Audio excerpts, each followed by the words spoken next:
hmm Yeah, definitely, Diana. Thought it was very important to obviously show my thoughts on that.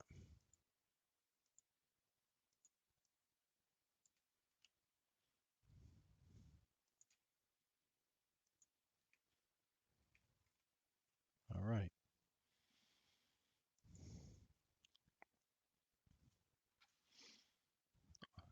And you'll always get that from me, Eric. You could always be thankful for that because it's the only way I know it. Am I good? Am I live? This session is recorded, Mike. Absolutely. Am I live right now? Am I good? You guys see me? Good? I'm live. All right. Ladies and gentlemen, Netflix is reporting next week, as well as just about every single major bank. We're going to show you how you could prepare now. We're going to go over that, our precise daily stock levels, our game plan in Forex, as well as our full stock analysis. I am Mark Melnick, and this is the Newsbeat Show. Hey, that wasn't a good one. Let's get it. Hit me up, Johnny. Let's do it well, please.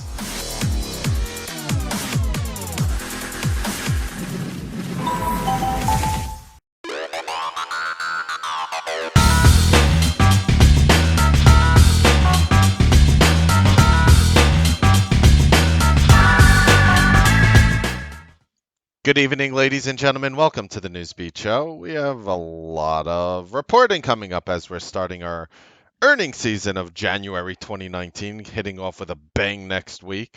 We have a ton of banks, Citigroups, JP Morgan, et cetera, Goldman, et cetera, et cetera, et cetera. And of course, one of the FANG names, Netflix reporting. We're going to go over what I think is going to happen in Netflix, and we're going to go over that and so much more. But first, as this is a give and take relationship, there's something you're going to have to do for me first. You agree by watching this video that you hold Mark Melnick and T3 harmless and not liable for anything based on you reading, seeing, hearing anything I say, Mark Melnick, on this video. If you do not agree to all of that, to hold me harmless and liable for watching this video, it is mandatory that you exit this video immediately. By continuing to watch this video, you do agree to everything I said just now. Well, I have to do something for you. You guys know the deal. You did something for me. What kind of an ass would I be if I didn't do something for you? It's like I'm sitting there with some candy and you have a different candy and you give me a piece of your candy and you ask for some of mine and I'm like, no, I want it. Can you imagine that? Kids these days. All right. So we have a lot of interesting things to talk about. I hope you guys enjoyed the Evolutionary Gathering number 11th. It was worded under a different title on YouTube and it was labeled correctly on Facebook. We actually went over, if you guys missed what that was, definitely check it out, because the Evolutionary Gathering number 11 shows you 2019 intraday strategies that are working now, today. Granted, 2019 isn't that old. We have 8 full trading days. And I'm sitting here with a bunch of put spreads and other names as well. So, with that being said, ladies and gentlemen, let's just go into what happened with Netflix. All right, so Netflix absolutely exploded. Absolutely exploded. And you saw it like jump up there. Um, again on Friday. And what do I mean by exploded? I mean from when we were calling the true bottom, when we were loading the boat heavy and buying and buying and buying and buying and calling out what we are doing ahead of time, when the whole market bottomed and it reversed up. This Netflix exploded from 231 to $341. I'm not making that up. Netflix ran $110 in 3, 4, 5, 6, 7, 8, 9, 10, 11, 12 trading days. Yeah. So just so you know what that looks like, on average, with all the up days and down days combined, Netflix is running about over $9 every day. Over. On average for the past 12 trading days. This isn't Amazon. This isn't Amazon running 110 points. This is Netflix going up about 50%. About 50%. So, nonetheless, you guys already know that Netflix is going to be reporting. And it's very hard to really understand what Netflix wants to do by dismissing the fact that it ran 50%. One must sit here and beg to question what the earnings might look like. So I'm going to tell you my opinion and how I came to that conclusion. Whether I'm right or wrong, you know, we'll find out on when are they reporting? What is that? Thursday after hours. So they're reporting this week, Thursday after the close. And if you remember, the last time they reported was right over here, and they were gapped up on Tuesday. They were gapped up like 10% on Tuesday. And I did a whole video bashing Netflix, saying how the earnings sucked. They're going to sell it off.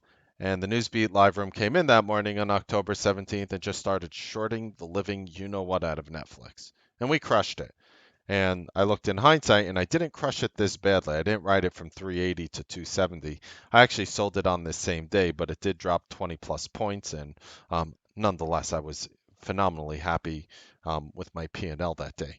But with that being said, I want to also go over the type of numbers and projections Netflix gave us on that October 16th day after hours. I think it's very important so we could see what they said in the future.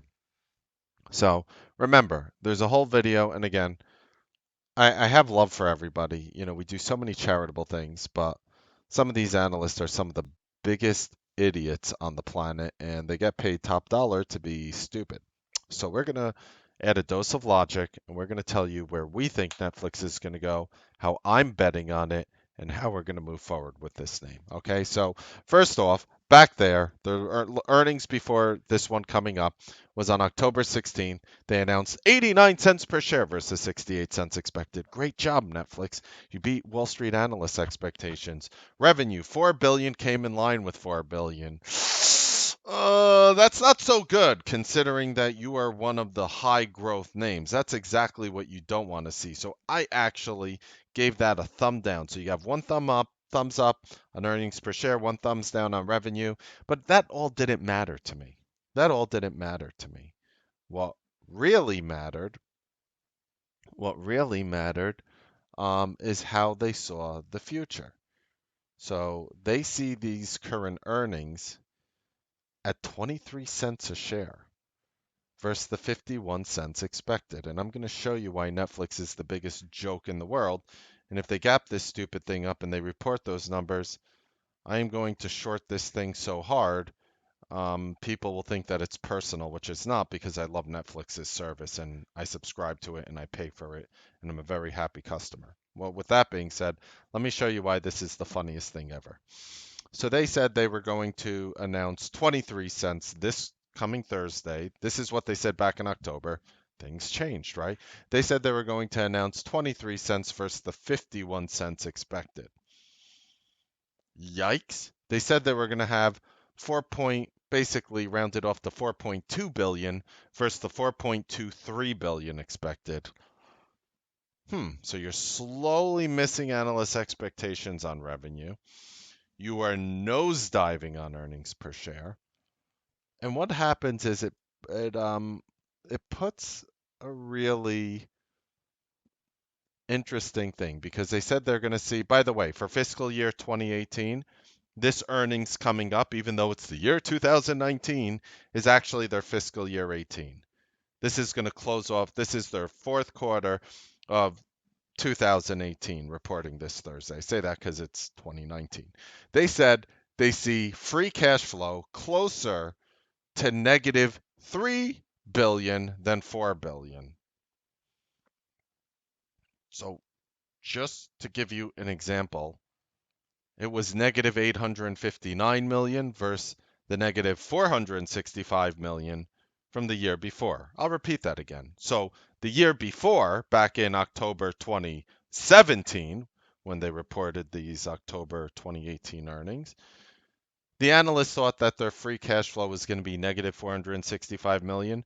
They were wrong. It was negative 859 million. Now, for this full fiscal year coming up, they're saying their free cash flow is going to be negative 3 billion, which is better than 4 billion. It's not going to be it's going to be closer to negative 3 billion than negative 4 billion. You know what's closer to negative 3 billion than negative 4 billion? Negative $3.4999999 is closer to negative 3 billion. So they gave a huge range. And if you're confused, what does that mean? I mean, I get it. They don't have a lot of cash flow coming in. It's being reduced. What does that mean? It means that when you're sitting there watching Stranger Things or the OA or the Ozarks or any of the Marvel movies or any of the other movies or TV shows that you absolutely love, it means that Netflix is paying more and more money for this content amid increased competition. The only way they're staying ahead of names like Amazon Prime, which is Amazon, Hulu, Roku, and all these other, and believe I'll even throw YouTube in there, which is getting into the unique movie space. I mean, anybody watch the new Karate Kid, which is a YouTube Red original? I subscribe to YouTube Red. First of all, because my kid flips out every time there's a commercial on one of his things. He's like, "Daddy, Daddy, like get it through." Like he does it. I was like, "Chill, son. I'm gonna get YouTube Red. I'm gonna spend $70 a year, and life is gonna be easy for the both of us." So if you subscribe to YouTube Red, you get the latest Karate Kid. So you already have Google, which owns YouTube, getting and competing in this space. You have Amazon getting and competing in this space. It's only a matter of time before Apple, or if they're not already doing it, before Apple and other companies start competing with Netflix. And the only way Netflix can fight off the hounds that are barking on their front step is by dumping more and more money, which creates great content, don't get me wrong, but it's coming at an exponential increasing cost.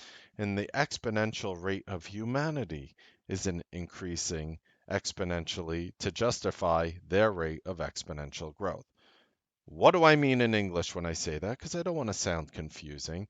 I mean, the human population is not going to rise quick enough to make up for that rate of increase in bringing original content for Netflix to keep them on top. Netflix is eventually going to hemorrhage out. They are eventually going to hemorrhage out. They're not going to be able to sustain that sort of top dog position without spending who knows how much money. It wouldn't surprise me. Now, keep in mind, from the year before, let's say it is $3 billion, which they said will be negative three to closer to negative 3 billion than negative four. They were at negative 859 million the year before. So pretty much, we could round it off here, and it might be more or less given whatever they report. They're spending 4 times as much money as they did last year. So what do you think is going to happen by next January? 2020, January 2020. What's going to happen then? And I could probably tell you what's going to happen then. What is going to happen then is Netflix is probably going to be paying about $12 billion on content. And I know that sounds absolutely nuts to pay these wonderfully talented actors and actresses this amount of money. If these companies were intelligent, they would actually just spend $1 billion on a talent seeking program. Screw the A-list actors.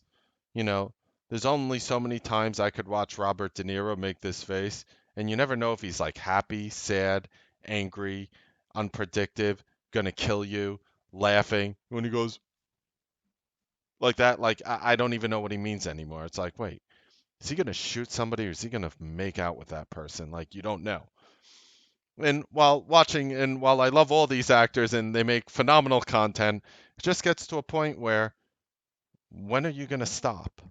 You know how much you enjoyed Stranger Things? You realize how much more Stranger Things 2 costs than 1 and 3 is going to cost more than 2? Do you even have an idea of how much more those actors and actresses get paid to produce that content? With that being said, besides for me knowing, because, obviously I know so much better than what Netflix is doing, they're obviously staying on top. I want to point out something funny. The day before they reported, the stock closed at $346.40. Let's call it $346 right here on October 16th. It somehow magically came all the way up to $341 on Friday. So what I'm saying is, short of Netflix dropping hard, dropping hard, um, prior prior to earnings, um, you have to stop, and it begs the question, how much of these Netflix earnings are priced in, and how much lower these analysts are going to drop their expectations on Netflix. So I sort of said this with Apple because, Apple's reporting this month too. When Tim Cook, I did a video saying Tim Cook is a genius because Apple lowered its estimates all the way down here so they could easily, run over and jump over the bar. I thought it was a very slick solution from Apple to have the ability to do that. But what's happening here in Netflix is they already lowered the bar. The stock got crushed, rightfully so, and then rallied a little, rightfully so, but rallied 50%. So you have to stop and ask, whatever these earnings are, Netflix is basically back to the same price of where it was when they prior reported. Now, what is the problem with that, Mark? So, all right, Mark, I see what you're saying right over here on October 16th, and they gapped up. And after they gapped up, you predicted that they were going to get crushed the next morning, which happened. So what now? Well, let me tell you what's screwed up about this. Netflix, one of the heaviest weighted names on the triple Qs, was trading at $177 before Netflix reported at these levels. Triple Qs as of Friday, $160. 17-point differential in the Qs. That's about 10%. That is huge. Meaning, on average, Netflix would be 10% lower as well, or down by $300. Netflix is obviously not down by $300. It's closer to 340. It closed at 337 and a half. So here you have a company who's failing, projecting lower, who's trading at the same price of where it was when they last reported, despite the entire Qs, that's the ETF in which Netflix is most heavily weighted on, the triple Qs. The Qs are trading 10% lower, yet Netflix is practically at the same price. Now, how does that make sense? It doesn't. The only way Netflix could beat on earnings is if the analyst consensus agreed to lower their expectations through the floor. And even at that rate, the fact that the stock rallied 50% into these earnings makes me a skeptic of Netflix. I am currently holding a Netflix put spread. Ladies and gentlemen, I am going to continue to hold that Netflix put spread, short of Netflix getting absolutely clobbered before Thursday when they report. I plan on continuing to hold my put spread on Netflix to the short, to bet on it short. I mean, this is too much. I pretty much started buying it around here, like when it was chilling over here in the 320 range, and then an analyst upgraded it, a couple did, and it popped up, and I didn't even flinch. I'm like, yeah, I'm have put spreads. I'm not getting crushed on my puts. And I said, you know what? I could hold this. I could hold this, and we could see if we drop lower. I just am simply not buying into this hype. Netflix, great company, believe in them. I utilize their product. Take that aside, their financials suck. Their financials suck.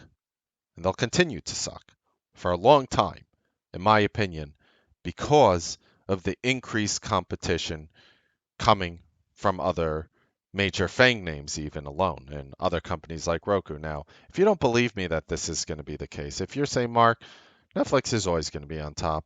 Yeah, there's always competition. Even Apple has competition. Remember when Google started putting out their iOS device mark and Samsung started selling their Galaxy phones? Well, guess what? Apple got knocked dethroned. It got dethroned by these companies. They succeeded in dethroning the most valuable company on the planet. Now, if you think you're telling me a little crap storm like Netflix is going to weather these earnings and weather this storm when companies like Apple, Google, Amazon, Amazon Prime has some of the greatest shows. I watch it, I spend money on it. And let's see, did I miss anything? And maybe Facebook. I think Facebook is even trying to soon get into original content. But pretty much, you have some of the biggest players in the world fighting with you for this space. Do you really believe that Netflix is going to provide you a better service than Apple or Amazon? How much money is Apple and Amazon spending that Netflix needs to increase their spending exponentially higher? Where it went 4 times higher from 2017 to 2018. Why wouldn't it go 4 times higher again? The competition is much tighter and tougher now than it was back then. And Netflix is a company struggling to stay on top. Their earnings are going to suck. Their outlook is going to suck. The whole company is full of it. I'm not buying any of it, unless you consider buying puts on a bearish bet, buying some of it. I guess in that case, I am buying some of it. I absolutely love the company. Maybe I'm wrong. Maybe they gap it up. I didn't comment last time on earnings until they gapped up after hours right here. And after they gapped up after hours, then I came out bashing it, saying everyone's going to get it wrong. All the analysts are going to get it wrong. And I sat there and I went through the analysts who sounded stupid. So you know what the analysts are going to say on Netflix? They're going to look to see if it gaps up or down. And if it gaps up, they're going to defend or raise their price target. And if it gaps down, they're going to defend or lower their price target. And that's how analysts work. Welcome to analysts. I don't think any of them changed for 2019. Shame on them. They can't look objectively at anything. You want to look for a silver lining in something? You'll find a silver lining in everything in the world. You'll find a silver lining wherever you go. You'll fall and you'll break your leg, God forbid. And I'll find a silver lining of, oh, you could have broken your skull and your brain is there, and that would have been a lot more devastating. You're right. I'm really happy I broke my leg. That's the type of mentality of what analysts are going to do when they actually see Netflix's earnings. They're going to look for that silver lining. Oh, they're still adding subscriptions. Yeah, at what cost? Customer acquisition costs are going to be inevitably, undoubtedly, indubitably exploding through the ceiling. And anybody who thinks otherwise, I don't think is paying close attention. All right. There's not, and oh, by the way, there's also, let's just call it, a sixth, 1/6 of the world's population, which you'll go to jail if you're using Netflix from a lovely open free country known as China. You can't stream Netflix in China. You ever been? Oh, you never been to China, bro? Try logging in your Gmail for China. You can't. You can't access the site. Try going and logging in Netflix from China. You can't. You can't access the site. Why do you think virtual private networks are the hottest thing in China? Is because people are trying to circumvent governmental restrictions to access these things. So, why am I saying this? Because Netflix has a limited base in human beings that they can target. And the US market is very saturated with Netflix. We love our Netflix. How many of you guys watching? Put in the comment section. Say it in the room. How many of you guys subscribe to Netflix? How many of you guys have more than one subscription to Netflix because you're taking care of your loved ones or they're on your account and it's like, welcome, Andrew, Bill, Charlie, Derek, Edward, Frank, Gary, and you have a bunch of usernames for all your family and loved one and friends that use your Netflix account. I mean, come on. You want to know what Netflix is spending money on? Netflix is spending money on trying to figure out who you're sharing the account with so they can't log in. That's how Netflix is going to make money. Not by increasing its users organically, but by punishing you for wanting to share your access to their service with others. And once a company starts going down that road, that's when desperation kicks in. Once it becomes worth it to piss off their current base based on being unable to share their Netflix, that's when you know that your company is in trouble. And that's my take on it. And maybe Netflix surprises me. I'll come out and I'll comment on their earnings right afterwards. I am holding a put spread right now in Netflix, so my money is exactly where this mouth is speaking to you. My money is where my mouth is. And with that being said, I am bearish on Netflix. Okay, moving on. Do you guys want to hear about Citigroup? You guys want to hear about Citigroup? I mean, eh, all right. And we'll get to questions in the room shortly. So Citigroup is reporting tomorrow morning. Preparing for it now is kind of weird. I mean, I will because simply because you can't really make a trade in it now. I guess you could wake up early pre-market and buy or short stock. So I'm not planning on doing that, but I do want to just discuss, what Citigroup has done in the past and how they moved on earnings and my thoughts on it and their banks. So honestly, Citigroup is a little different. Citigroup would be one of those names that wouldn't surprise me to pop up. I mean, they went from $75 down to 48, up to 56. Could go up or down. Either way is how I personally see it. But what I want to do is I want to analyze their prior earnings right here.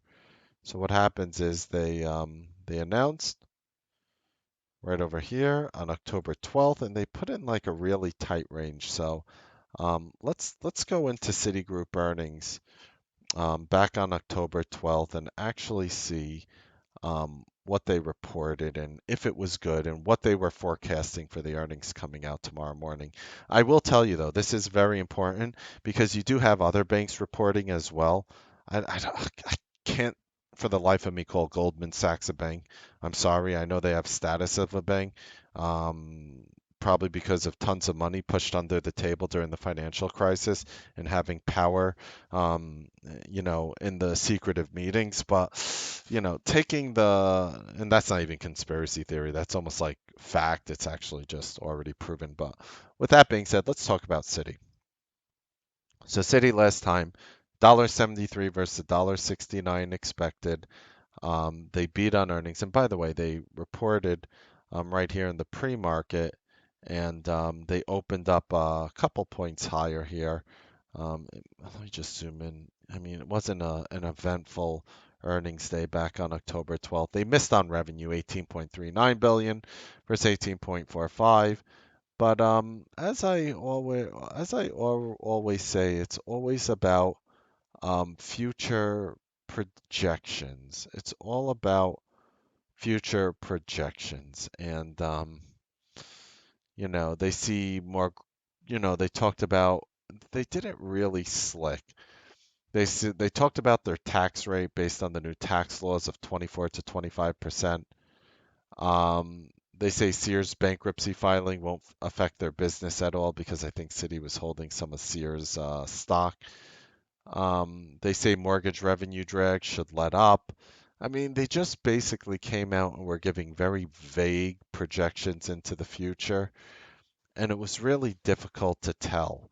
With that being said, I would not be brave enough to make a call on Citigroup long or short, but that doesn't mean we're not going to capitalize on it, and we're going to capitalize indirectly on it. And I'm going to show you how you could capitalize indirectly on it. When you look at Citigroup, they're going to be very similar to Chase. They're going to be very similar to Wells Fargo. They're going to be very similar to Bank of America. I take Goldman Sachs out of the equation. I'm sorry, there's no Goldman Sachs ATM. All right, that's the bottom line. You ever go to a Goldman Sachs ATM and withdraw a couple $100s for your late night fun at the bar? No, you haven't. Neither has anyone else on the planet. So this is what we're going to do with these earnings and how you could still use it to your advantage, which is why I'm discussing it here. Okay, so first of all, they're reporting tomorrow morning. You have JP Morgan reporting Tuesday morning.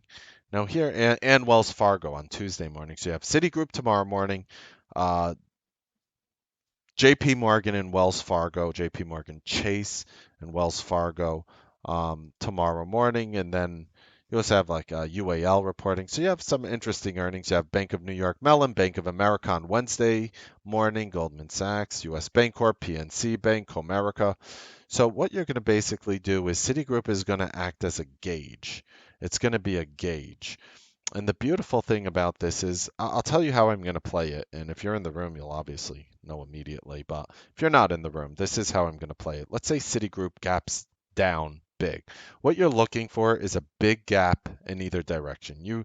The last thing you want to see in Citigroup is the stock to gap down a point or two and then close flat on the day. And you're like, oh, your eyes just start rolling in the other direction. You're like, oh, whatever.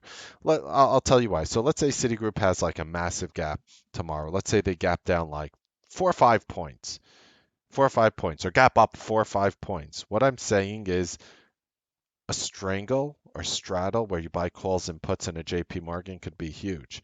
So, example, Citigroup gaps up 4 points. Big B. All the other banks are gapping up. But for some reason, JP Morgan didn't unwind one of their assets correctly. So they were meant to gap down. However, on that day, JP Morgan shot up with Wells Fargo, with Goldman, with Bank of New York Mellon, Bank of America. They all moved together, right? Generally speaking, I'm generalizing, right? So what would happen there is, let's say when Citigroup gaps up, JP Morgan, we'll just take you to the chart just to give you a little bit of a visual. JP Morgan is at $100 right now. Let's say JP Morgan gaps up to 105, 106. Gaps up big, but not percentage-wise like Citi. But let's say that JP Morgan is about to have really craptacular earnings, or maybe really great earnings that should lead it forward.